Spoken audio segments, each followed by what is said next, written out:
Bluebird ini company-nya saya suka sih ya, company-nya saya suka sih sebenarnya. Jadi kalau kita lihat ini laporan keuangannya juga di atas ekspektasi ya, teman-teman ya. Jadi menariknya gini sih, sebenarnya buat Bluebird ya. Bluebird secara armada mungkin nggak sebanyak dulu ya, nggak sebanyak dulu ya. Cuman company-nya revenue-nya makin tumbuh.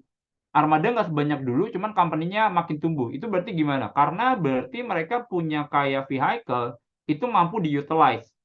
Kelihatan banget yang jadi proxy itu adalah namanya average revenue per vehicle ya. Itu tuh trennya naik dan all time high sekarang. Posisinya sekarang tuh buat yang taksi reguler itu di sekitar 670.000. Yang taksi eksekutif itu 1,5 juta ya, RPV-nya per day. Nah, jadi ini menurut kita bagus banget ya. Terus kedua, kelihatan kayak mereka punya utilization rate itu trennya makin meningkat gitu ya. Jadi ibaratnya kayak dulu taksinya banyak, cuman kayak banyak nganggur atau ibaratnya kayak ditaruh di pool gitu ya. Nah sekarang utilization rate mereka punya taksi itu 78% yang reguler. Yang eksekutif itu sampai 90%. Tahun lalu cuma 55% doang. Jadi menurut kita nih kayak company secara struktural tuh banyak perbaikan sih ya teman-teman ya. Jadi menurut kita lumayan menarik. Kedua, ibaratnya kayak, teman-teman coba cek ya, belakangan ya, maksudnya kayak berapa, bulan terakhir, kan kerasa ya teman-teman kalau misalnya, pakai Gojek, sama pakai Grab, sama pakai Bluebird gitu ya. Nah, jadi kalau teman-teman kayak perhatiin, kita udah coba research juga ya, discount rate antara Gojek, Grab, sama Bluebird itu tuh sebenarnya makin kecil. Tetap ya, maksudnya Bluebird tuh sebenarnya makin lebih mahal dibandingkan Gojek sama Grab ya.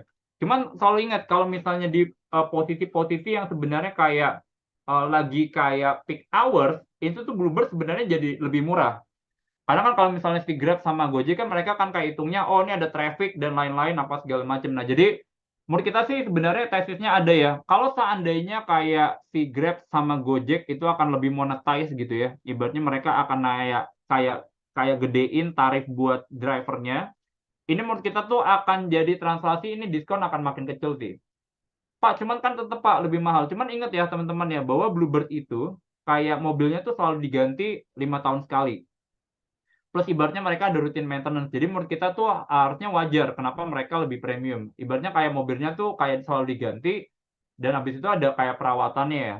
Terus yang kedua sebenarnya kayak dari sisi kalau kita ngelihat kayak contohnya Gojek gitu ya atau misalnya Grab itu kan mobilnya kadang ya kita dapatnya nggak terlalu bagus ya Agya, Ayla yang mungkin nggak terlalu terawat. Nah itu menurut kita juga jadi nggak terlalu positif ya. Sama menariknya Bluebird gini ya, jadi kan mereka kalau misalnya mobil itu kan biasanya kan ada depresiasinya kan 7 tahun ya. Nah, Bluebird tahun kelima kan jual. Nah, cuman ketika mereka jual secara accounting itu mereka tetap dapat gain. Jadi mereka nggak rugi. Jadi mereka jual 5 tahun itu nggak rugi sebenarnya. Nah, jadi itu sih sebenarnya menurut kita menarik ya buat Bluebird ya. Kita masih suka buat Bluebird ini target price-nya di 2.450 ya.